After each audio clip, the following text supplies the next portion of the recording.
You are listening to the Marc Guzman podcast experience.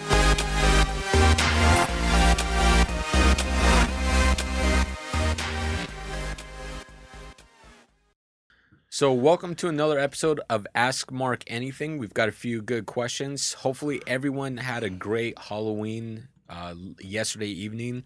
And if you went out trick-or-treating, got plenty of candy, and it seems like some of the feedback I've gotten from some people, there were some neighborhoods that got more trick-or-treaters than expected. Others got less than what they expected, but I guess that's usual every year depending on the neighborhoods you go to. So let's jump right into the questions here. Yeah, my neighborhood definitely fell into the not as many as expected category. Oh yeah, you were a bit excited yesterday to I see know, how I many was you really were going to excited to be get, right? handing out candy at my own place, but I think we had maybe 8 or 9 people who came knocking on the door eventually. It's trick-or-treating isn't what it used to be anymore. It's Yeah. very unfortunate. Yeah, I think part of that is also the negative media of the bad candy bars or bad candy or people. No, I think it's You know, anyone I who think it's overhyped, but there's actual people out there who think that people are giving out edibles to kids. Like, come on, no one's giving out marijuana edibles to kids. Like, that would be the most popular neighborhood, though. well, made for the parents. All right, so speaking of handing out marijuana edibles, the first question is, should the odor of marijuana have an impact on the property value of a home? Now, this is based off a lawsuit that is being filed in Colorado. There's a couple that's suing because there's a grow farm in their neighborhood, and they say that their property values are being harmed or lessened because the smell from the grow farm is just taking over the neighborhood. So I guess should it affect values? I mean, I guess that really comes down to your personal preference. Can they? Yeah, of course. There's still as much as marijuana is, um, uh, as many states as they continue passing marijuana laws and for recreational use, more and more people are okay with people using marijuana for medicinal or even recreational purposes. But that doesn't mean that they're okay with the smell or want to, smell marijuana all the time, especially if they live near a grow house. So I would actually, in this specific case with that question, I would ask, did they buy a home that was already near a grow house or a grow farm? Because if the grow farm was there prior to them moving in, I would say they wouldn't have much in their lawsuit to really go off of, because you're buying in a neighborhood next to a grow farm or near one. There are going to be some smells, and hopefully it was disclosed to them and they were aware of the grow house nearby or the grow farm nearby. I guess that just shows you that we're in the Bay Area when we're talking about grow houses instead of grow farms. But if they bought a home near a grow farm, then unfortunately, I don't see them really having a case if they knew about it going in. If they didn't, I think liability could fall back on the prior seller or even the agents, depending on how Colorado real estate law works and depending if it was fully disclosed to the buyer.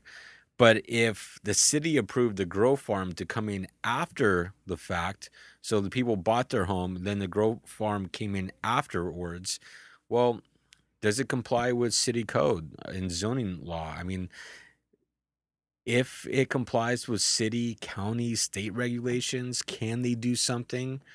Maybe, maybe not. I mean, I think you would really have to have a lot of people get together to force the city to rezone and work with the grow farm to move them to a different location if they're operating legally.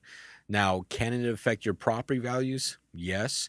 Uh, will it affect your property values in a negative or positive way? It's hard to tell. If the neighborhood tends to have people that are anti-marijuana, or really if the smell is really bad, then yeah, I mean, you could see some values drop because no one wants to live near a place where they're constantly smelling that. But then again, if the grow farm employs a lot of workers and the proximity to the grow farm is highly desirable because it's just like going to work at any corporate office. The closer you are, the more valuable that neighborhood could be, then values actually could go up. So that's really hard to say because how do you determine the damages? And again, it's very subjective on how strong the smell is, and whether you like it or not. I think icon. I think it's really also a thing. It's like if you're gonna live in Colorado, like of all places, I feel like that's something you got to be ready to deal with.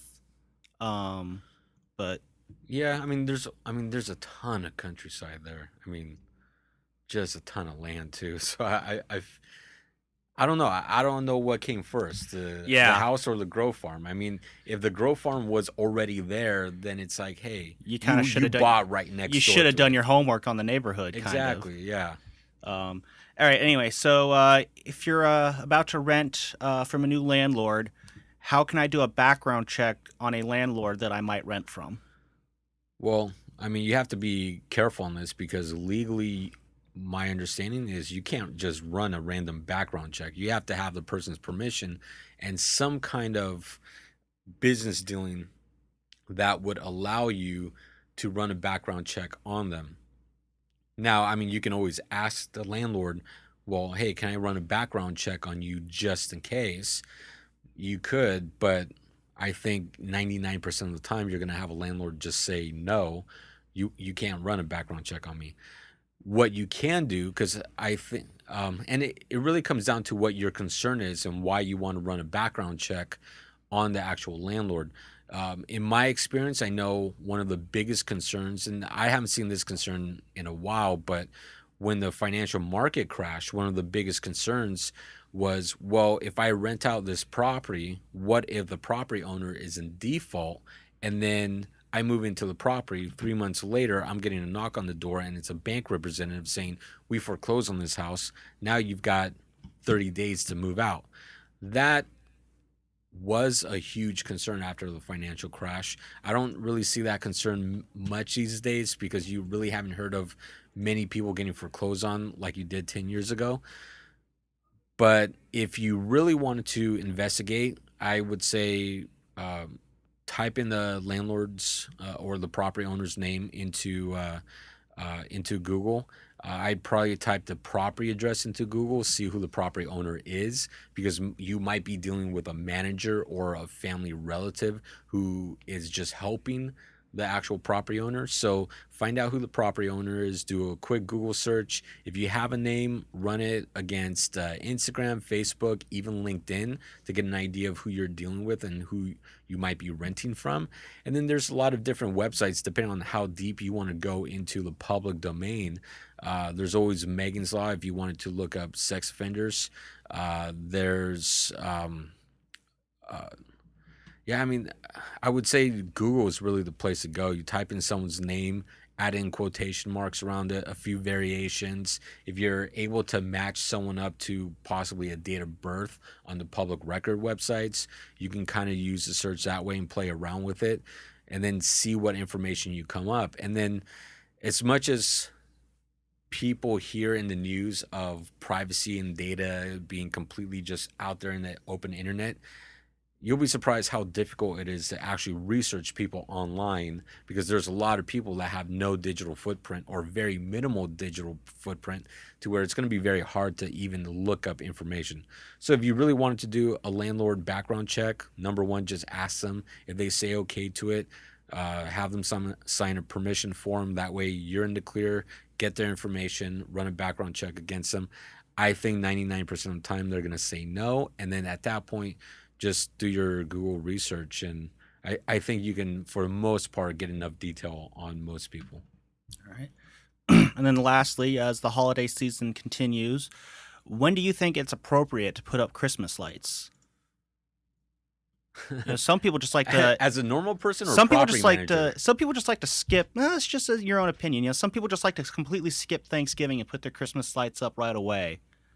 So, yeah. So as a property manager, I would say you should never put up Christmas lights, and if you do, get permission from the actual landlord or the property management company before you put up lights, because there's liability factors that go into it. But as a normal person, I would say probably